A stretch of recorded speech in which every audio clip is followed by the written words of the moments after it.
Hey everyone, what's up and welcome back if you're new here. I'm Liz, your host here at Crimes Untold. First things first, I want to address something. So, I've been getting comments on an older video. I'm talking about a video from 3 years ago. And the people are talking about how I breathe. Well, little do you know, or did you know, I had COVID around the time of filming that video. And a long-term effect of having COVID is me not being able to breathe properly. So, if you're watching this video and you commented on that video, which is the Waco Lake murders, just know that my breathing is fine now. And also, I was 200 pounds heavier at that time. So I need you to think about what you put on somebody's video before you put it on there. Just a kind PSA, because it's a little rude. Didn't hurt my feelings, but it's a little rude because you don't know what health conditions I had at that time. Also, do want to point out, I know I play with my hair. It's a nervous tick and it's something I've always done. So if you also have an issue with that, I'm sorry. I'm not a stagnant person. I'm not just going to sit here and be like, oh my God, this person died, blah, blah, blah, blah, blah. No, I'm not going to do that. I fidget with my hands. I'm from New England. If you don't understand what that means, I talk with my hands. So literally what you do not see, my hands are flailing about down beneath where you can't see. And typically I have something in my hands while I'm filming, so you don't see them flailing around, because if you do, oh my goodness, it is, yeah, it's wild. So just to get that kind PSA out of the way, we're going to be finishing up our Unsolved Mysteries. This is part 2. So let's get into it today, shall we?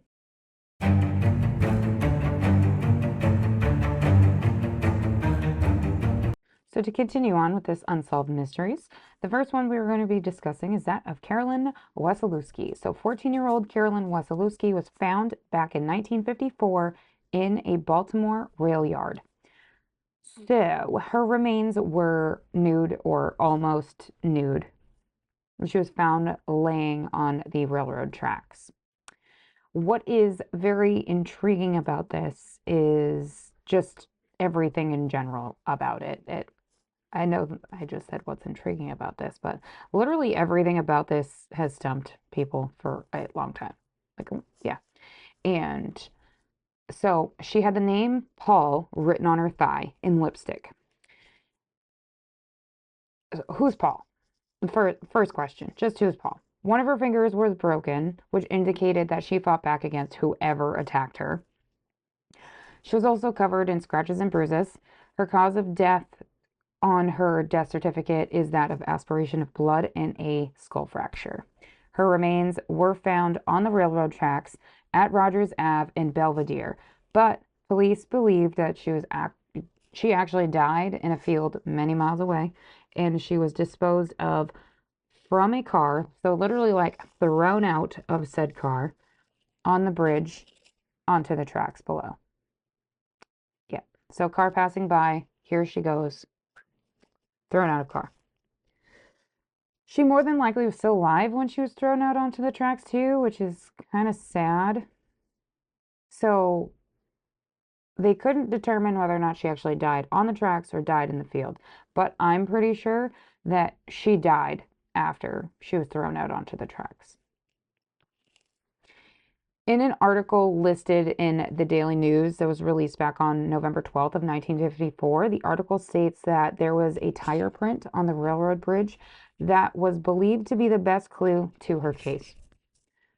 But it didn't prove fruitful at all. Carolyn, who was 14 at the time, was known to be dating a married man. That's a big no-no. But the person of whom was her sweetheart at the time, the person that she was dating, was actually sent to jail for larceny earlier that same month, which is also very sad and tragic. A little more into the backstory of Carolyn. She had joined a local gang called the Drapes, in which they would perform hot rod races and they would steal cars. How joyous and how fun. On November 8th of 1954, Carolyn left home at 6:15 p.m. to go meet her friend Peggy Lamana to sign up for some dance classes at the elementary school. Peggy was last seen wearing a pink top with a jacket, curlers in her hair, and a black skirt. but Carolyn never showed up at Peggy's house, which was on Washington Boulevard. The following morning is when the train engineer would see something out of the ordinary. This is when her remains would be found. All of Carolyn's personal belongings were found about 8 miles away from where her remains were indeed found. This included her shoes, but it didn't include the 3 rings in which she always wore and her jacket. There was over 300 suspects in this case, and most were known to have alibis. Ralph Garrett was one of those who was thought to have something to do with the crime due to him being accused of assaulting one of Carolyn's friends around the same time, about a week prior, to be specific, to a week prior to Carolyn's death. That's when he was accused of assaulting one of her friends. He would eventually be ruled out as a suspect, though. There was a housewife who is said to have actually received a jacket with the name Paul written on it, and she would inform the police about it, but there's no actual information about this jacket anywhere at all. This was something that I read on Reddit, and it was in a thread, and that thread was so long. Reddit rabbit holes are like the craziest thing on the planet. Another lead was that there was 2 people in a car in which a girl's jacket with bloodstains was found. These 2 men were 21 and 31. They were said to have known nothing about the car or the jacket and how it was bloodstained, but it was also said that in the trunk was completely bloodstained due to hunting. But we don't know. To this day, this murder remains unsolved. This next case I'm going to be talking about is actually already been solved, but it's always involved in an unsolved mysteries, even though it was just recently solved. So we're going to be discussing the murder of Mary Schlais. Mary Schlais was discovered deceased in 1974 from 15 stab wounds, and this was in Springbrook Township. It is suspected that she was a part of the I-5 killer case, who is Randall Woodfield. But now we have confirmation that John Miller, who is an 84-year-old man from Minnesota, has been sentenced to life for the murder of Mary Schlais. This case has been unsolved for many years, hence why this case is always on so many unsolved mystery cases. But it has since been solved and there is a conviction. They were able to use genetic evidence to link John Miller that was found on a stocking cap at the scene. Mary Schlais was found deceased in Springbrook, Wisconsin, back on February 15th of 1974. It was believed that she was hitchhiking to an art show in Chicago when she was killed. When the police connected him to the crime, he, of course, denied involvement, as most do. But, of course, when they spoke about how they connected him via DNA, he was quick to change his story. And he was quick to speak about how sexual intercourse that she was asking for was what the transaction would have been for him to allow her a ride. He also said that when she told him no to any of his sexual advances, he got angry and stabbed her in the back. So at first he says that she would pay him with sex for hitchhiking, and then he says that when he advanced on her, she said no. The knife that he used to stab her was stowed away in the car. Mary was stabbed multiple times and was confirmed via her autopsy as well. So anger-induced frenzy stabbing. That's what this was. Mary was then hidden in a snowbank off the side of the road, and Miller drove away after a car drove by where he was trying to hide her. He would also admit that the cap, in which had his DNA on it, was indeed his. This next one I've been so excited to talk about because I've never really seen anybody talk about this dude. And mainly because my husband's family, some of them, they live in North Dakota. So we're going to be talking about Eugene Butler. Niagara, North Dakota's serial killer Eugene Butler was committed to an asylum back in 1906, but still after 100 years, his victims remain unknown. Following the death of Butler is when the remains of his victims would be found. And you want to guess where? They were under his house. He was like the earlier version of John Wayne Gacy.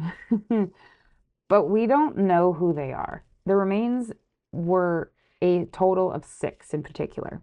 So I'm sure if there was a missing persons report around the time in the surrounding areas where he was doing his dealings and workings, then maybe there would be some correlation somehow with the 6 people that they found. But who was Eugene Butler? Originally born in Royalton, New York, sometime around 1849, to his parents, Ephraim Butler and Rebecca Pearson Butler. He would relocate in 1882 to the Dakota Territories, and he would buy 480 acres in Niagara in the Dakota Territories. He would maintain his property on his own. He never had any additional help during the colder months, and he was known as a recluse. He would also avoid any contact with anyone, only speaking to people when he needed something for his farm, and he would go to Larimore for that. During the hot months, he would hire farmhands, but that was about it. He eventually would show signs of some type of mental illness, but what exactly it was is unknown. He was heard screaming at the top of his lungs, scaring his neighbors, and riding on horseback around 1906. Like he would literally ride on his horses while scaring his neighbors, screaming at the top of his lungs, like everywhere on his property. So weird. He then would be admitted to the North Dakota State Hospital under the care of Dr. W.M. Hotchkiss after he was considered a public nuisance. He would speak about his hallucinations, about how invisible people were after him, and he would also talk about his fears of having his picture taken as well. His soul might be taken out of his body because of it having his picture taken. That's his reasoning why. Oddly enough, when he was there, they didn't see any homicidal or violent tendencies, which is so ironic. He would stay in the hospital and he would even fall in love with one of the nurses, but even that wouldn't curb him from dying while in his stay there. He would pass away on October 22nd of 1913, and his remains were sent back to New York, Middleport to be specific, and he was buried. But the most important thing is that after his death, his estate would be split between his relatives.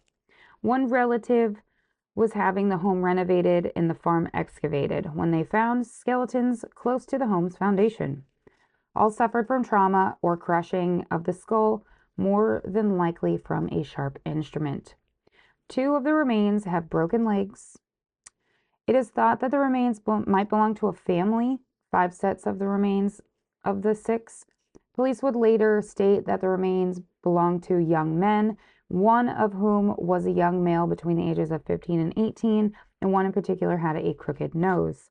Unfortunately, all of these remains still have yet to be identified.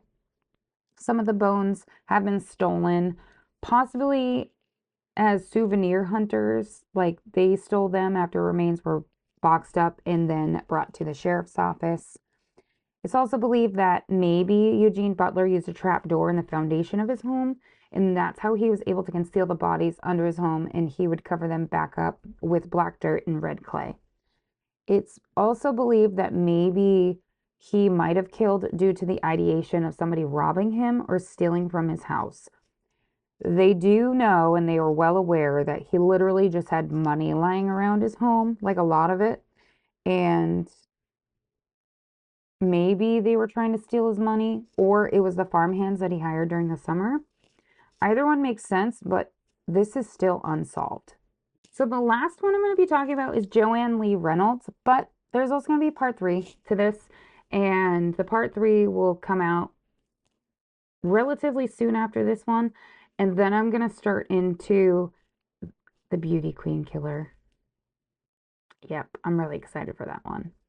Really excited because he actually died in New Hampshire. Anywho, so let's get into Joanne Lee Reynolds. Back on February 16th of 1980, 24-year-old Joanne Lee Reynolds was found stabbed to death in her own apartment or cottage, because they say it's an apartment, but it's actually its own little house. So a cottage on 1185 Ten Rod Road, or 1185 Ten Rod Road in Kingstown, Rhode Island. It's believed that she knew her killer due to there being absolutely no sign of forced entry. This cottage has since been demolished, but only questions still remain. Who killed her? It's not like she didn't have anything bad going on in her life. She was actually attending junior college while working as a receptionist. She was awaiting her acceptance of the University of Rhode Island.